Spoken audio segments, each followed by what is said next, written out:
Hello, and welcome to the 6-5 Summit. I'm Fred McClymans, an analyst at Futurum Research, and on behalf of the team at Futurum and the team at More Insights and Strategy, we're glad to have you. In this fireside chat, featured in our automation track, Futurum's Shelley Kramer speaks with UiPath CFO Ashim Gupta about the future of work. He shares with us UiPath's desire to equip everyone with a robot in the future and talks about the opportunity that presents to transform the workplace. In his previous role at UiPath, he worked with clients to help maximize the adoption and value of RPA, robotic process automation, which definitely comes through in this conversation. Let's take a look. Welcome, Ashim, and thanks so much for being part of our 6-5 Summit event today. It's great to have you. What I love, I'll be honest, what I love about having you here today is that you're not a marketer, you're not a CEO with a kind of a carefully honed marketing message to share. You're the numbers guy. And when it comes down to the impact of technology on the bottom line, numbers, of course, play a pretty important role. So before we get started in our conversation, I'll note here that before you stepped into the CEO role at UiPath, you were UiPath's Chief Customer Success Officer, which I also love because that means you were overseeing your team's work with customers, helping to maximize adoption and helping your clients along the road to self-sufficiency and really getting actual business value out of RPA software investments. And that, of course, is a very big thing as well. So you're the whole package. You understand what it takes to actually realize business value from RPA, and it's just such an important part of the equation. So it's great to have you here. Thanks so much, Shelley. Really appreciate the warm introduction, and I feel like I'm on the same journey as many people, and I just love what we're doing, love our customers, and really love what UiPath is doing right now. Well, I do too. So let's talk a little bit about this. I know that we've talked about, like, what if everyone in your company could delegate their drudgery and to, what does it mean when we talk about, at a high level, the benefits of robotic process automation and what it is your clients or your customers are seeing? Yeah, so let me start with what our purpose is. So Daniel Dinas, our CEO, he really set the purpose for UiPath is to accelerate human achievement. And underlying that is this promise that says people want to use their creativity, use their problem solving that is really unique to what we are as people, and apply that in the most hours that they're working. Unfortunately, we're consumed with a lot of manual tasks, like you say. So I often joke, if you look at a finance job, forgetting about whether it's an accounting or FP&A, a lot of our job descriptions can be written as click, type into, and so just some small actions that we are consumed with, versus actually using our brain to think about what can happen. UiPath really brings technology through hyperautomation. And what we do is we use our software robots to emulate human tasks. And so what that allows, our customers to do, and what we've seen them use, is say, what are the things we don't want people to be doing? Because those are things that are more manual, they're less on the creative side, they're lower on the value scale. I will never say something is completely having zero value. And so our customers really look at that to say, automate even the simplest tasks to the most complex process so you can really allow people to do what they're best at. That is collaborate, problem solve, and drive a business forward in a way that machines cannot. Well, absolutely. And, the other part of that value proposition is that employee satisfaction is greatly increased because we're not doing the stuff that, that has to be done, but that we don't love to do and that doesn't require that creativity. So as you know, we recently partnered with you all for a study on the state of automation. And one of our findings around the use cases driving RPA investments were pretty clear. Our survey respondents overwhelmingly shared that they were looking to their RPA investments to help them do just a handful of things: increase profits, improve productivity, simplify complex systems, and improve the employee experience. So you really just touched on all of those things. And I think that now more than ever, in pandemic driven times when we've had to make a shift from working on site at an office to working remotely, and people needing to do a lot of different things remotely that they're not used to having to do. I think that makes these things even more important. So what my question for you is, one of the most important pieces of the messaging associated with UiPath is a robot for every person. Can Yes. you talk a little bit about what you mean by this? Yeah, of course. So what we want to be able to do is democratize automation, the consumption of automation, as well as the creation of automation in many cases. So, just relate back to me, if you think about 20 years ago when I was in a mainframe system doing accounting, I would have to go to IT to go and really look to kind of code in languages I didn't understand to be able to improve processes. I'd say, here's my problem, and I would wait for a solution. And then that solution would be deployed, but it would be deployed, in the system. And while that is, something that will exist and continue to exist and is important for us, there are everyday things that we want to be able to arm a person with. So when we talk about a robot for every person, imagine having a robot doing, the task of running reports for you, pulling invoices for you, things that would take you 15 or 20 minutes to do. Every person from the lowest or the earliest trainee to the CEO, we all have tasks we do not want to do. Giving a robot for everybody means putting a robot on your desktop, which means that robot will perform those actions. The second piece of it is arming citizen developers. So our goal is to produce 1 billion citizen developers over the coming years. And in doing that, you look at me, I'm not a tech wizard, but I can actually develop my own robot. I can quickly automate a task using Studio X from UiPath. And I can do those things because we've made that interface simple. We've made it easy and intuitive to be able for people to write code in a way without even knowing they're writing code, and therefore programming a robot for their beck and call to do the tasks that they want. Yeah, that's really cool. And I've seen a lot of interviews with employees within different organizations talking about the fact that they never, they don't have training, they're not developers. It never occurred to them that they would actually be able to, write software that would allow them to build robots. And when you see the excitement in their eyes, and it's kind of taken their job and their skills and their investment in the company, their personal investment in the company, kind of in a whole new level. And it's really, really exciting to see. And I think that, some of the use cases that I've seen within organizations is that so you have this cadre of citizen developers that, that you start small with and that continues to grow throughout the organization. And before you know it, people, I'm not, I'm immersed in the tech world, but the last thing I do is write code or build anything or anything else. So when you realize, wow, I can actually do this, it's really cool. And I think that, in a world where reskilling and upskilling are an integral part of what needs to happen with regard to the future of work, the future of the workplace. I think that it's really cool to see that those capabilities being developed within teams, and it's really pretty exciting. And I'm sure you see that all the time too. Very much so. Yeah, I think it's a huge satisfaction to not just talk to CFOs, but people who are doing automation at all levels, at all skill levels. My favorite quick story is somebody who was 43 years working in a company, and she was doing the same report, taking 15 hours of her day with no solution.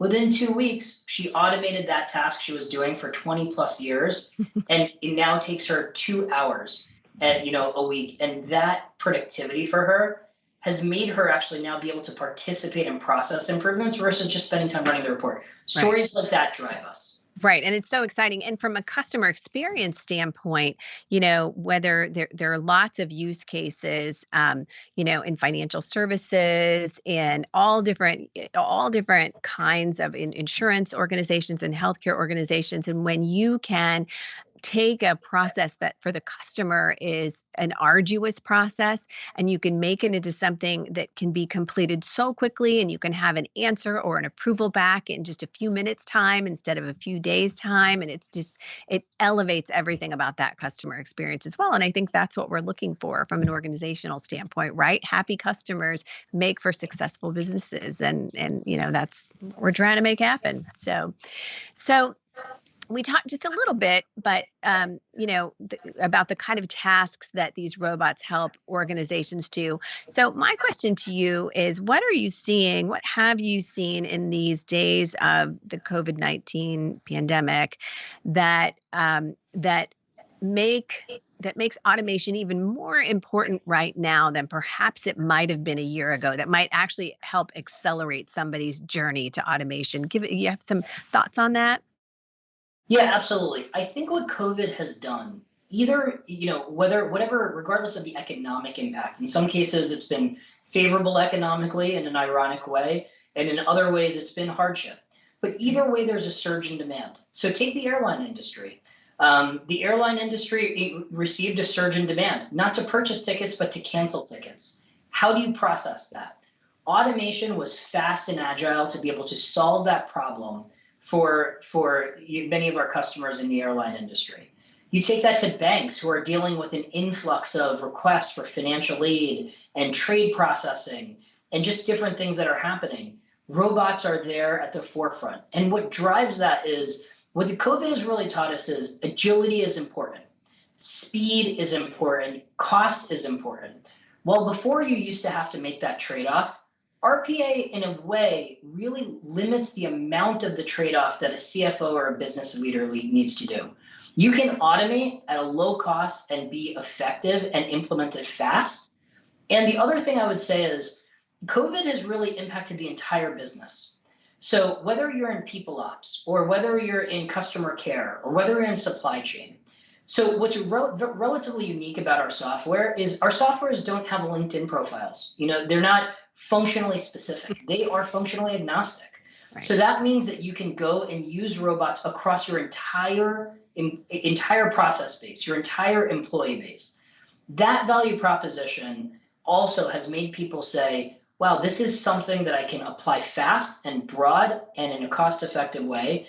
And COVID has really brought that demand for those items to the forefront in a way that we haven't seen for those reasons. Yeah, absolutely. And I think that as business leaders, what we have collectively realized over the course of the last number of months is that business resiliency is mission critical. I mean, every single thing that we do has to be with a view toward what is it that makes our business more resilient? What is it that allows us to scale quickly or to pivot quickly or to embrace change? And, when you're talking about enterprises, embracing change it's not always synonymous with enterprise operations. And so I think we've seen some really rapid shifts. And I do think that from a strategic standpoint, from a business strategy standpoint, resiliency is just sort of at the very top of the list. One of the things, a research note here from our study that we did, the State of Automation study, we showed that, and again, a lot of this study was done before the pandemic affected us. But what our survey showed at that time in late 2019 was that organizations using RPA rebuilt their organizations around RPA and other AI-powered technology in some pretty definitive ways. At that time, 40% of our survey respondents said that they used RPA to revamp critical workflows. And 30% said they completely revamped workflows as using automation. And so I am guessing, this was in pre-pandemic times, I am guessing that if we asked customers that same question right now, that their answers would be different. Is that something that you've seen that, that people are really, I don't want to answer the question for you. Is that something that you've seen, or is my hypothesis on this topic spot on there?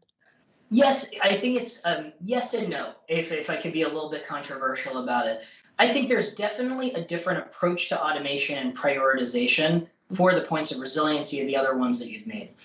But there is an underlying piece of automation which sometimes it's okay to fix, to put a Band-Aid on a process, because it allows you to focus somewhere else. So that discussion of like, do we revamp our workflow, or how do we, how deep do we transform it with automation? Many of our customers have different philosophies. Some are adopting kind of the revamping piece that you've mentioned, right? Other people are actually going and saying, no, by just getting this done, I can focus on the larger issues that are plaguing my company. And so really that philosophy varies depending on the customer and the philosophy that they undergo. Yeah, that makes sense. We talk a lot here at Futurum, my colleagues and I, about how this is really a time that as opposed to thinking about, rebuilding and relaunching business operations that have been affected by the current business climate, to really, this is an opportunity really to rethink and to refocus and to kind of step back from what it was we thought we were doing and kind of rethink everything that we had thought before. So I think that, that's probably an important part of the equation as well. And your point about, sometimes using a Band-Aid for right now is not a bad thing, as long as you go back later and kind of figure that out again. So I think that's pretty cool. So do you have any, you touched on a couple of things, do you have any really interesting use cases that you want to share with us? Yeah, I'll share a couple. Just one of the COVID ones is actually disseminating results for our patients. Mater Hospital, I mentioned this. I mentioned this quite a lot. Is they really inspired us. So they use RPA to get patients' results faster. Think about the amount of times to actually go grab results, go through the go through the networking process of whether it's phone or text or email or uploading it into a patient portal. Imagine if you just step back the number of clicks that takes, the amount of time it takes in doing the same thing again and again, just a different name. And frankly, think about errors, right? People are working so late and a robot doesn't get tired. So that one was very interesting that came across my desk. Other ones that are out there are, I get inspired by very simple integrations that are there for people. So we spend a lot of time and we query, hey, what is our paternity leave? You hear a lot about chatbots or what's my maternity leave? Now by integrating robots with a lot of the different informational avenues that are out there, you're allowing employees to take action. So, one of the greatest use cases that I loved hearing about, even though it's so simple, was find out my policy. Great. This is the dates I'd like to take out. Please update that into the system in which you're supposed to log it. Something like that, you click yes and the robot goes and does it, is a really good, simple example of that happening. In terms of just, I love giving the complex use cases as well. We have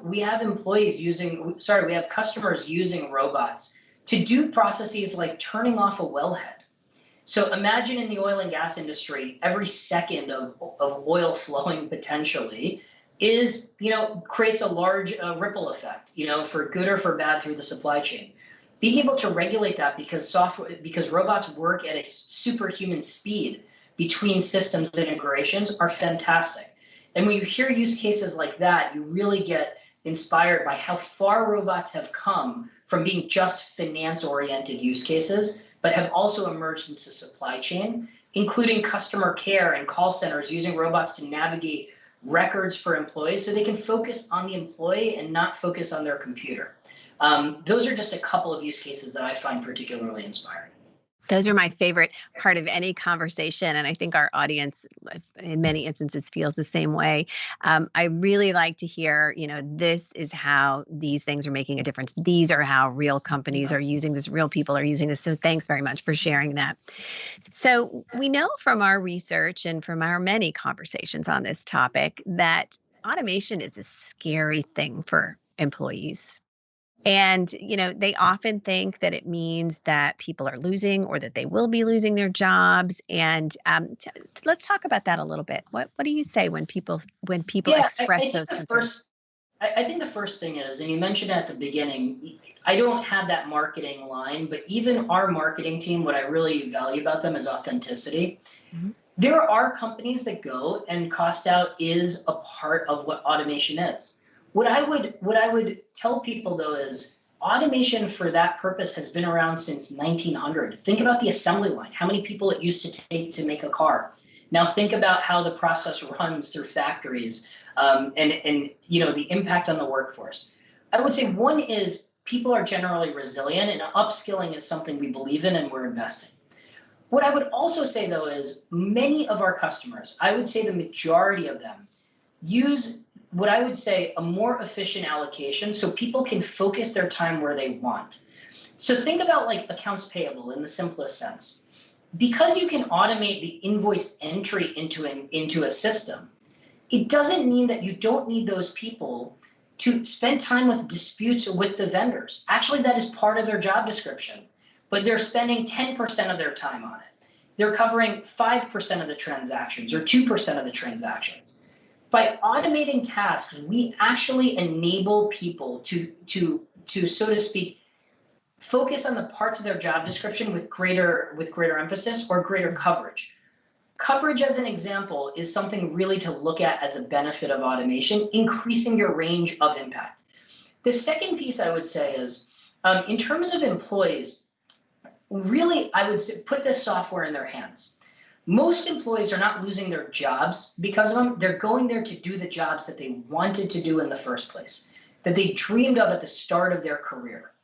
And by putting it in the hands, by turning on the lights so people aren't afraid of the dark, so to speak, you actually empower employees. And when people are empowered, and this is why we believe in citizen development, we believe in our free academy, that fear goes away.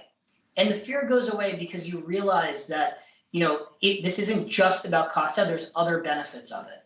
Compliance, speed, time to close. Those are just small benefits that many CFOs see as well. And we have to be able to articulate those to employees just as much as we talk about cost. Yeah, I agree. And the other thing from the customer side of the fence, I think about the many interactions I've had with call center people, and maybe it's a customer service for e-commerce, or maybe it is an insurance claim or something like that. And all of us have had a situation where you go through these processes and you're like, oh my gosh, I want to stick a rusty fork in my eye. I mean, this is so arduous. I just did the same thing 17 times. And that you're speaking with another human being and a nice human being, but many times we're sort of resigned as customers to slog through those processes. But conversely, when you're involved in a customer experience interaction that is the way it should be, when it's quick and efficient and effective, and the agent that you're dealing with can quickly solve your problem, and their jobs are, you can tell, I mean, their jobs are so much more enjoyable, and they don't want to deal with disgruntled customers. So every single part of that process not only makes an employee's job more palatable, more enjoyable, but it also makes that customer on the other end of that experience so much happier. And again, happy customers is what keeps companies afloat, and happy employees also are a significant part of that equation. So I think that when you think about it in that way, and that it's about technology augmenting what it is that humans do in the workplace, it really is the future of work, and it really are all good things. So really well said. So my final question is around what's ahead. What do you think organizations are most focused on right now as we weather a global pandemic and we weather business and economic uncertainties? From a CFO with an eye on the business resiliency standpoint, what's ahead? Yeah, I would say it's bringing certainty into the uncertain times. So certainty around process optimization for the enterprise, not allowing many of the goals previously to be disrupted. And you have a workforce that is now working remote. Agility is more important. Efficiency is more important. You don't have the time to sit down in a conference room or fly 30 people to whiteboard complex solutions. Simplicity matters. So I'd say that the first thing that's next in my mind is really people are going to gravitate to the simplest solutions, because that is what we need to do in our current way of working and coping with the pandemic. The second thing I would say is it's a great time for people to skill up. I think when you look at the market, there are industries that are impacted. Tech is booming. Right. The demand for software is there. And what I actually believe RPA does is it kind of empowers every person to be an entrepreneur, every person to be a software engineer, every person to be a solution architect. So I think there's going to be a mass upskilling, not for the point purpose of simply just finding a new skill or jumping in industry, but because that skill of software is going to be needed to complete and compete in every job that we have as the world continues to navigate uncertain times. And the last thing I'd say is people need to experience joy for work. When there's so much out there that is challenging, you don't want to go back and do the same tasks, as you mentioned, that makes you want to stick that rusty fork in your eye. People want to be liberated from that. They want to engage, even if it's in a two-dimensional way through video conferencing. You want people. And in order to be able to interact with people, you need to be able to put your mouse and keyboard and hand that over to the robot, which in our mind sits on every desktop as we move through this pandemic. Well, I think that's awesome. And I very much look forward to that change. I think that you're spot on there. And I think that's an accurate vision of what we're looking at in terms of the future of the workplace. So Ashim, thank you so much for hanging out with me today on this fireside chat. It's been terrific. And thank you for sharing your insights. And I really, really appreciate the time that you've spent with us. It was a lot of fun for me too. Thanks so much for having me. All right, then.